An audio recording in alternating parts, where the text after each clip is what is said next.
प्रिय विद्यार्थियों, आज आपको पी ब्लॉक एलिमेंट से परिचय कराया जाएगा।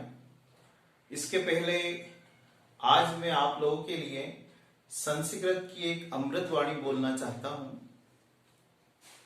क्या है? काक चेष्टा बको ध्यानम, काक चेष्टा बको ध्यानम, स्वान निद्रा तथैव च अल्पहारी गृह त्यागी विद्यार्थी पंच लक्षणम। अर्थात इस अमृतवाणी में कहा गया है कि विद्यार्थियों को कौवे के समान दृढ़ इच्छा शक्ति होना चाहिए, उसकी सीखने की ललक होना चाहिए, पावर ऑफ डिटर्मिनेशन, उसका दृढ़ संकल्प होना चाहिए, और बगुले के समान उसको ध्यान होना चाहिए। और कहा गया है कि उसकी नींद कुत्ते के समान होना चाहिए कि वो कभी भी उठने के लिए तैयार रहे। और बताया है 5 लक्षणों में उसे कम खाने वाला भी होना चाहिए, और उसमें एक और गुण होना चाहिए कि वह अपने घर का त्याग कर सके, उसे गृह त्यागी भी होना चाहिए। अगर हमें ये 5 लक्षण हैं तो हम किसी भी कठिन परिस्थिति में पढ़ाई कर सकते हैं, किसी भी जगह पर रहकर पढ़ाई कर सकते हैं। हमें दृढ़ इच्छा शक्ति होना बहुत जरूरी है। तो आज आपको पी ब्लॉक एलिमेंट से परिचय करा रहे हैं। तो सबसे पहला प्रश्न यही आता है दिमाग में कि इन्हें पी ब्लॉक के तत्व क्यों कहते हैं। पी ब्लॉक के तत्व क्यों कहते हैं, इसके पहले आपको पता है कि आवर्त सारणी इलेक्ट्रॉनिक विन्यास पर आधारित है। यह आवर्त सारणी इलेक्ट्रॉनिक विन्यास पर आधारित है। तो यहाँ पर इनका इलेक्ट्रॉनिक विन्यास, इतने तत्वों का अगर हम सामान्य इलेक्ट्रॉनिक विन्यास लिखते हैं तो NH2 NP1 से 6 ये आता है। तो समझ रहे हैं, इनका सामान्य इलेक्ट्रॉनिक विन्यास NH2 NP1 से 6, अर्थात इनके पी उपकोष में 1 इलेक्ट्रॉन से 6 तक आते हैं। ठीक है, एक यहां से 2 3 4 5 और 6, यहां हीलियम को छोड़ दिया जाए। ठीक है, हीलियम का परमाणु क्रमांक 2 है, तो ये 1s2 में 2 इलेक्ट्रॉन आ जाते हैं हीलियम को छोड़कर। सभी तत्वों का अगर इलेक्ट्रॉनिक विन्यास लिखें तो इनके विभेदी इलेक्ट्रॉन्स मींस अंतिम इलेक्ट्रॉन पी उपकोष में प्रवेश करते हैं, इसलिए इन्हें पी ब्लॉक के तत्व कहा जाता है। ठीक है, फिर हम देख रहे हैं कि पी ब्लॉक में किन तत्वों का समावेश किया गया है। तो उसके लिए आपको याद रखना है कि पी उपकोष के अंतर्गत एक तो धातुएं हैं मेटल्स, दूसरी उपधातुओं को रखा गया है सेमी मेटल्स, तीसरा नॉन मेटेलिक एलिमेंट्स हैं यानी अधातु तत्व है।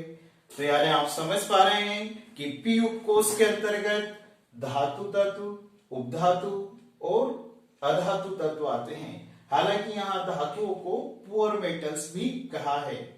ठीक है, अब हम इनका परिचय करा रहे हैं आपको। तो यहां से 13वां समूह जो है, 13वें से लेकर 18वें समूह, ठीक है, 13वें समूह के तत्वों की बात करें तो यहां से बोरान, एल्यूमिनियम, गैलियम, इंडियम और थेलियम, ठीक, ये तत्व आते हैं। इनमें अगर आप देखें तो जो बोरान और एल्यूमिनियम, तो यहां पर इन तत्वों को boron, silicon, germanium, arsenic, antimony, tellurium और पोलोनियम, इन तत्वों को अलग कलर से लिखा गया है। तो ये सेमी मेटल्स के अंतर्गत आते हैं। ठीक है, और एल्यूमिनियम, गैलियम, इंडियम, थेलियम, ये टिन, लेड और बिस्मिथ, इतने तत्वों को अलग कलर से लिखा है। तो ये तत्व मेटेलिक एलिमेंट्स हैं, धात्विक तत्व हैं, और शेष नॉन मेटल्स है, अधातु है, यानी इतने सारे तत्व ये सब अधातु तत्व है। ठीक है, तो यहाँ 13वें समूह के तत्व को बोरान परिवार कहते हैं, बोरान फैमिली है ये इसमें बोरान, एल्यूमिनियम और गैलियम। तो यहाँ बोरान को पहले बताया, ये सेमी मेटल है, ठीक है। अब एल्यूमिनियम, गैलियम, इंडियम और थेलियम ये मेटेलिक एलिमेंट्स हैं। इनका परिचय आपको बाद में कराएंगे, ये सिंथेटिक तत्व है। तो इनमें देखिए आप, तो यहाँ गैलियम, ये गैलियम एक ऐसी धातु है जो हथेली पर रखकर, हथेली पर अगर रखें हम तो द्रवित फॉर्म में आ जाती है, लिक्विड फॉर्म में रहती है। तो इसका गलनांक बहुत कम होता है, इसलिए ये हमारे हाथ पर ही लिक्विड हो जाती है, ठीक।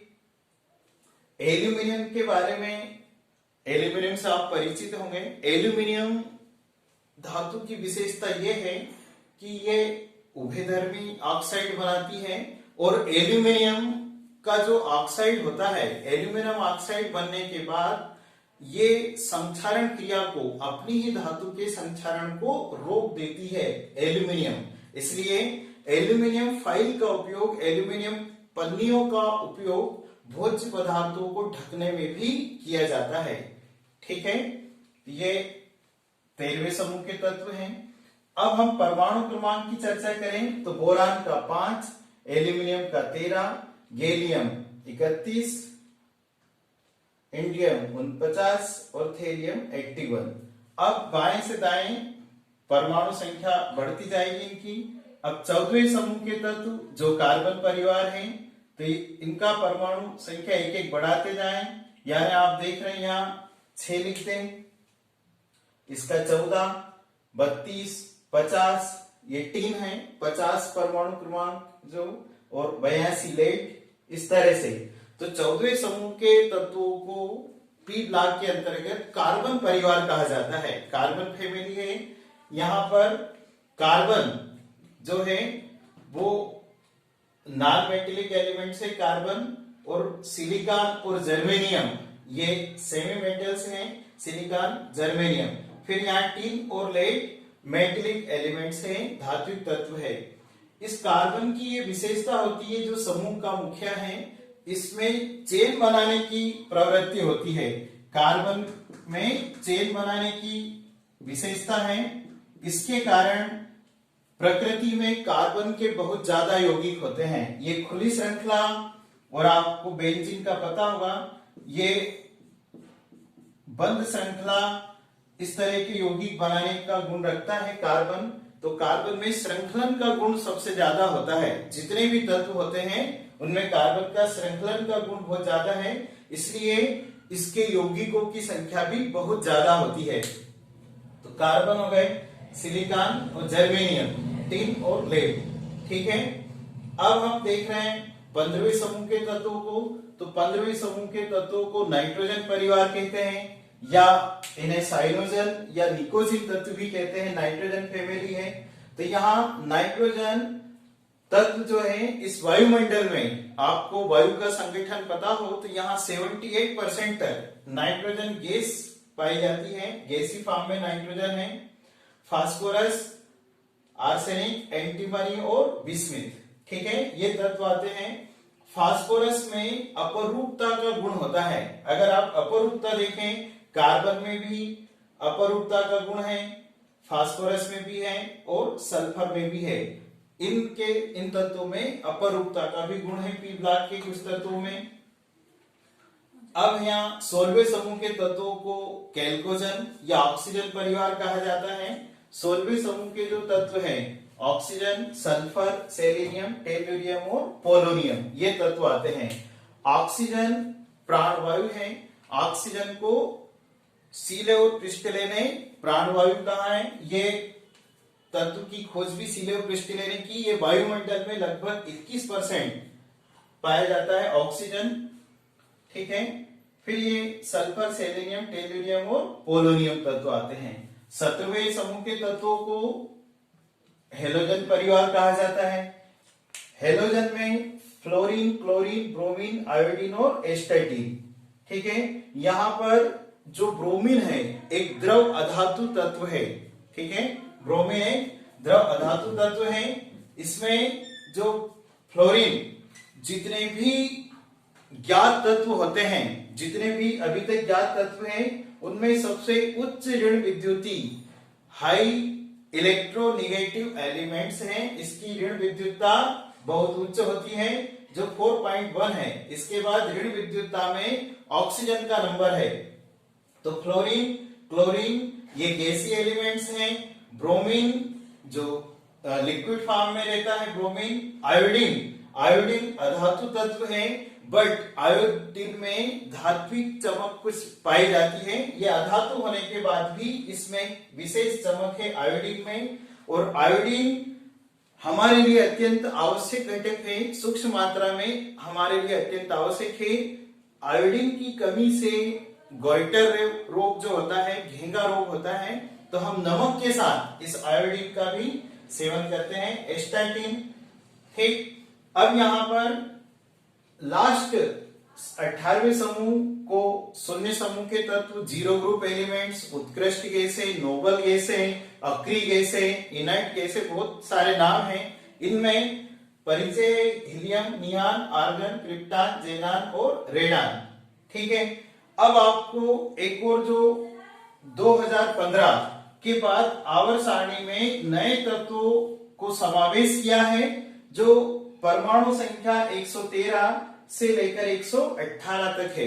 ये आधुनिक आवर्त सारणी की विशेषता थी कि इसमें नए तत्वों के लिए स्थान खाली छोड़ दिया था। यहाँ ये सिंथेटिक एलिमेंट्स हैं, मैंने लिखा है ये सिंथेटिक मीन्स ये है कि इन्हें बाद में बनाया गया है, और ये बाकी शेष तत्व क्या है, ये नेचुरली है, प्रकृति में पाए जाते हैं। तो यहां से नियोनियम, फ्लेरियम, मॉस्कोनियम, लिवरमोरियम, टेरेंसिन और ऑर्गेशन, ये एलिमेंट्स 113 से 118 नीचे नीचे के ये सिंथेटिक एलिमेंट्स हैं जिनको बाद में जोड़ा गया है। ठीक है,